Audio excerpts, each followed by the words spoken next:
Hi అండి అందరికీ. 45 days quick రివిజన్లో భాగంగా మనం సైకాలజీ నుంచి మూర్తిమత్వం నుంచి 50 బిట్స్ అనేవి తీసుకోవడం జరిగింది. చాలా ఇంపార్టెంట్ బిట్స్ ఉన్నాయి ఇందులో, చివరి వరకు చూడండి. ఫస్ట్ బిట్ మనం చూసుకున్నట్లయితే, వ్యక్తి నివసించే సంఘంలో ఆ వ్యక్తి పాత్రను, హోదాను నిర్ణయించే లక్షణాంశాల సమైక్యం, దాన్నే మూర్తిమత్వం అని నిర్వచించారు. అది ఎవరు? పాత్రను, హోదాను అనే కీ పాయింట్ గుర్తుపెట్టుకోండి. Answer Burgess, EW Burgess. ఒక వ్యక్తిని సరళంగా ఉంచడంలో తోడ్పడేటటువంటి గ్రంథి ఏది? ఒక వ్యక్తిని సరళంగా ఉంచడంలో తోడ్పడేటటువంటి గ్రంథి ఏది? పారాథైరాయిడ్ గ్రంథి. పారాథైరాయిడ్ గ్రంథి. శరీరంలో ఈ గ్రంథి విడుదల చేసే హార్మోన్ తక్కువైతే ఆస్ట్రియోపొరోసిస్ వ్యాధి వస్తుంది. ఏ గ్రంథి విడుదల చేసే హార్మోన్ తక్కువైతే ఆస్ట్రియోపొరోసిస్ వస్తుంది. ఇది చెప్పాం కదా, యోగా చేయడం ద్వారా ఈ వ్యాధి అనేటటువంటిది రాకుండా చూసుకోవచ్చంట. పారాథైరాయిడ్ గ్రంథి హార్మోన్. నెక్స్ట్ వన్, ఒక వ్యక్తి మొండిగా ఎదురు తిరిగి పోరాడటమా లేదా భయంతో పారిపోవడమా? ఫైట్ అండ్ ఫ్లైట్ హార్మోన్ అంటారు, మరియు పోరాట పలాయన హార్మోన్ అని కూడా అంటారు. ఫైట్ అంటే పోరాడటం లేదా ఫైట్ అండ్ ఫ్లైట్ హార్మోన్, మరియు పోరాట పలాయమనం అంటే వెళ్ళిపోవడం. సో పోరాట పలాయమన హార్మోను అని వేటిని అంటారు? అతివృక్క గ్రంథి లేదా అడ్రినల్ గ్రంథి. అతివృక్క గ్రంథి లేదా అడ్రినల్ గ్రంథి. నెక్స్ట్ వన్, ఈ గ్రంథి హార్మోన్ తక్కువైతే వయోజన దశలో మిక్సోడిమా అనే పరిస్థితి వస్తుంది. ఏ గ్రంథి హార్మోన్ విడుదల తక్కువైతే వయోజన దశలో మిక్సోడిమా వస్తుంది? Option 1 is right answer. అవటు గ్రంథి. థైరాయిడ్ గ్రంథి లేదా అవటు గ్రంథి. ఒక వ్యక్తి అత్యాసపరుడుగా ప్రవర్తిస్తున్నాడు అని అనిపిస్తుంటే అది ఈ గ్రంథి ప్రభావంగా భావించవచ్చు. అత్యాసపరుడుగా, అదే థైరాయిడ్ గ్రంథి లేదా అవటు గ్రంథి. ఆకలిని నియంత్రించుకోవడంలో తోడ్పడినటువంటి నాడీ వ్యవస్థలోని భాగం ఏమిటి? ఆకలిని నియంత్రించుకోవడంలో తోడ్పడే నాడీ వ్యవస్థలోని భాగం హైపోథాలమస్.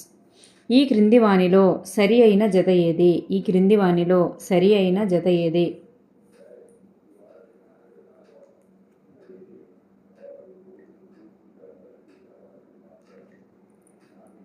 క్రిటినిజం అనేది మందబుద్ధిత్వం వస్తుంది. డార్ఫిజం మరుగుజ్జుతనం. టిటానీ కండరాలు బిగిసిపోవడం. చూడండి, క్రిటినిజం అంటే మందబుద్ధిత్వం, డార్ఫిజం అంటే మరుగుజ్జుతనం, టిటానీ అంటే కండరాలు బిగిసిపోవడం. సో ఇక్కడ పైవన్నీ కూడా సరి అయినవన్నమాట. నెక్స్ట్ వన్, మిశ్రమ గ్రంథి అని ఈ గ్రంథికి పేరు.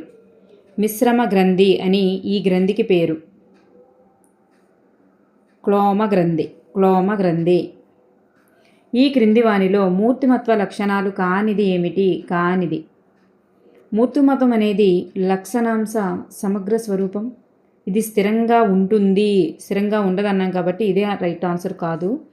అనువంశిక రైట్ ఆన్సర్, అదే ఆన్సర్ అవుతుంది.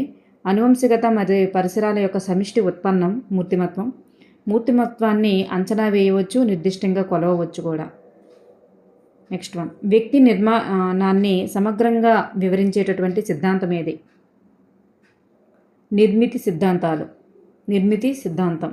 క్రింది వారిలో లక్షణాంశ సిద్ధాంతానికి చెందినవారు ఎవరు?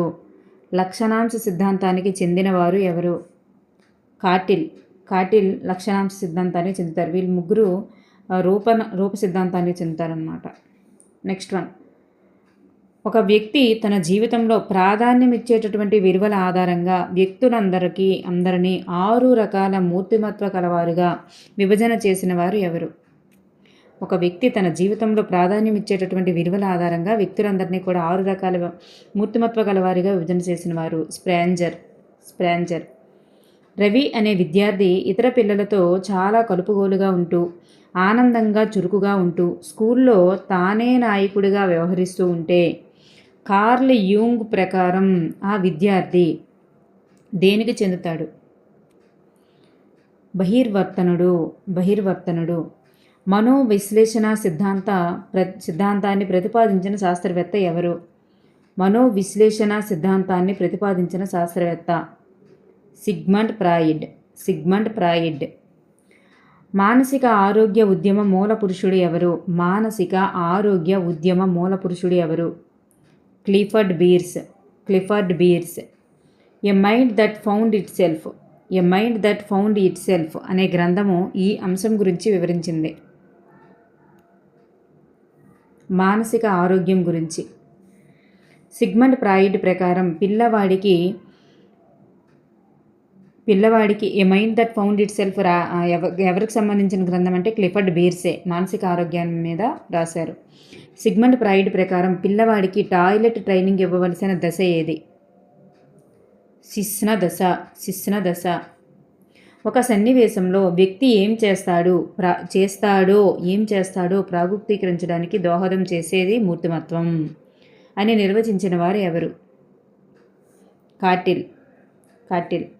ఒక వ్యక్తి యొక్క మూర్తిమత్వ అభ్యసనంలో ప్రధాన పాత్ర పోషించేటటువంటి అభ్యసనం ఏది? ఒక వ్యక్తి యొక్క మూర్తిమత్వంలో ప్రధాన పాత్ర పోషించేటటువంటి అభ్యసనం ఏది? పరిశీలన అభ్యసనం. సిగ్మండ్ ఫ్రాయిడ్ ప్రకారం వాస్తవ సూత్రంను అనుసరించి పనిచేసేటటువంటి మానసిక విభాగం ఏమిటి? వాస్తవ సూత్రం అనుసరించి పనిచేసే మానసిక విభాగం ఈగో. పుట్టుకతోనే వ్యక్తిలో ఉండే లైంగిక సహజాతాన్ని సిగ్మండ్ ఫ్రాయిడ్ ఇలా అన్నారు. పుట్టుకతోనో వ్యక్తిలో ఉండేటటువంటి లైంగిక సహజాతాన్ని సిగ్మండ్ ఫ్రాయిడ్ ఇలా అన్నారు. లిబిడో అన్నారు. క్రింది వానిలో సరి అయిన దాన్ని గుర్తించండి. మానసిక వికాసానికి తోడ్పడేది పీయూష గ్రంథి. ప్రజ్ఞా వికాసానికి తోడ్పడేది థైరాయిడ్ గ్రంథి. ఉద్వేగ వికాసానికి తోడ్పడేది అడ్రినలిన్ గ్రంథి. సో ఇక్కడ మనకి పైవన్నీ కూడా సరి అయినవే. సంఘర్షణ అనేది ఒక మానసిక ఉద్వేగము. అవకాశాలకు మధ్య సరితూకం లోపించినప్పుడు ఏమి ఏర్పడుతుంది? విషమయోజనం ఏర్పడుతుంది. క్రింది వానిలో అస్పష్టమైనటువంటి ఉద్దీపనలను ఉపయోగించి మూర్తిమత్వాన్ని అంచనా వేసేటటువంటి పరీక్ష కానిది ఏది? మరి అస్పష్టమైన ఉద్దీపనలు ఉపయోగించి మూర్తిమత్వాన్ని అంచనా వేసే పరీక్షలేంటి? ప్రక్షేపణ పరీక్షలు. ఈ ప్రక్షేపణ పరీక్ష కానిది ఏది? ఈ ప్రశ్నావళులు అనేది కాదు. ఇదన్నీ కూడా ప్రక్షేపణ పరీక్షలు అన్నమాట. తరగతి మొత్తంలో ఎక్కువ మందిసే ఆకర్షించబడేటటువంటి విద్యార్థి ఎవరో తెలుసుకోవడానికి ఉపయోగపడేటటువంటి ఉత్తమ పరీక్ష ఏది? తరగతి మొత్తంలో ఎక్కువ మందిసే ఆకర్షించబడే విద్యార్థి ఎవరో ఆకర్షణ వికర్షణలను తెలుసుకోవడానికి ఉపయోగపడేది ఏంటి? సాంఘిక మితి, ఏకాకి, అవన్నీ తెలుసుకోవచ్చు. నెక్స్ట్ వన్, టీఏటీ పరీక్షలు. ఒక వ్యక్తికి గరిష్టంగా ఎన్ని కార్డులను ఉపయోగించవచ్చు? టీఏటీ పరీక్షలో ఒక వ్యక్తికి గరిష్టంగా ఎన్ని కార్డులను ఉపయోగించవచ్చు? గరిష్టంగా అన్నారు. గరిష్టంగా అంటే 21. 20 ప్లస్ ఒక ఖాళీ కార్డు. నెక్స్ట్ వన్, సిఏటీ పరీక్ష ద్వారా ఎంత వయసు గల పిల్లల మూర్తిమత్వాన్ని తెలుసుకోవచ్చు? 3 నుండి 10 సంవత్సరాలు.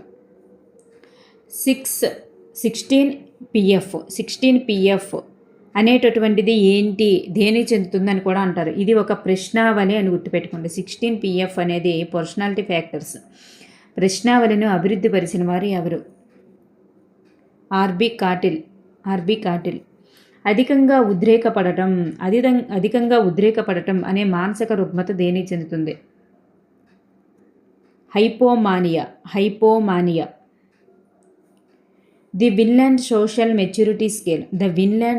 మెచ్యూరిటీ స్కేల్ అనేది ఒక నిర్ధారణ మాపని. శరీర అవయవాలలో చలనం కోల్పోయినట్లు బాధపడడం అనేది ఈ క్రింది నాడీ రుగ్మతకి చెందుతుంది. హిస్టీరియాకు చెందుతుంది. సంఘ వ్యతిరేక ఆలోచనలు ఎక్కువగా చేయడం. సైకోఫేతిక్ డీవియేషన్స్. మన టెట్లో అడిగారు ఇది, లాస్ట్ టెట్లో. సంఘర్షణలను 4 రకాలుగా విభజించిన వారు ఎవరు? కర్ట్ లెనిన్. 10వ తరగతి పాస్ అయిన విద్యార్థి తరువాత ఇంటర్లో ఏ కోర్సును ఎంపిక చేసుకోవాలి అని అనుకునేటప్పుడు ఏ కోర్సును ఎంపిక అంటే ఇంటర్లో ఏదైనా ఏ కోర్సును ఎంపిక చేసుకోవాలో అనుకునేటప్పుడు దీనిని ఎదుర్కొంటాడు. లేదంటే తీసిస్తే ఇంటర్లో కోర్సును ఎంపిక చేసుకునేటప్పుడు దీన్ని ఎదుర్కొంటాడు, సంఘర్షణను ఎదుర్కొంటాడు. గోనాడ్స్ అనగా బీజ గ్రంథులు. కారణరహితమైనటువంటి భయం వల్ల ఏదో కీడు జరగబోతుందన్న ఊహలు పదే పదే రావడం వల్ల కలిగే మానసిక స్థితిని ఏమంటారు? వ్యాకులత అంటారు. సమస్య నుండి దూరంగా పారిపోయి భద్రంగా ఉండాలనుకోవడాన్ని ఏమంటారు? ఉపసంహరణ అంటారు. పారిపోవడం, సమస్య వచ్చిందంటే సమస్య నుంచి పారిపోవడాన్ని ఉపసంహరణ అంటారు.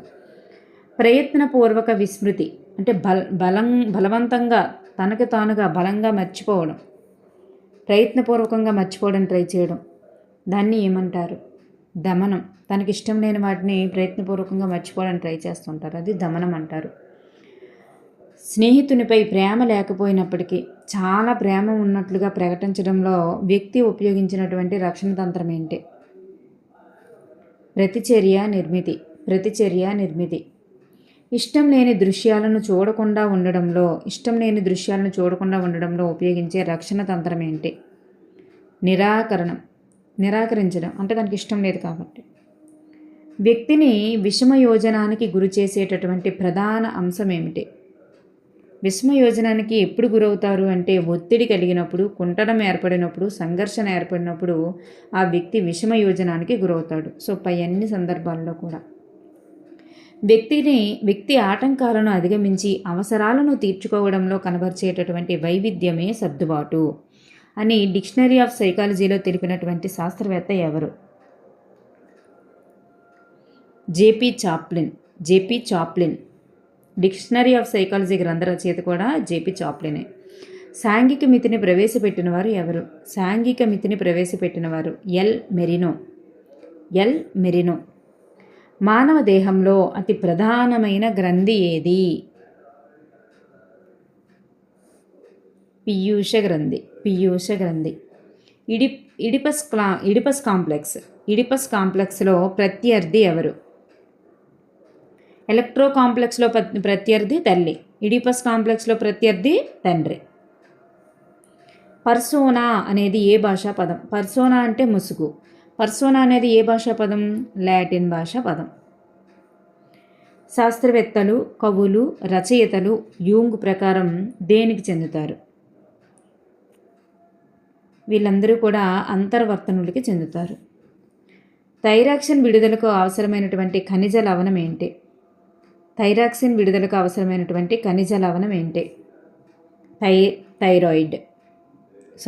అయోడిన్. థైరాక్సిన్ విడుదలకు అవసరమైనటువంటి ఖనిజ లవణం అయోడిన్. Thank you everyone.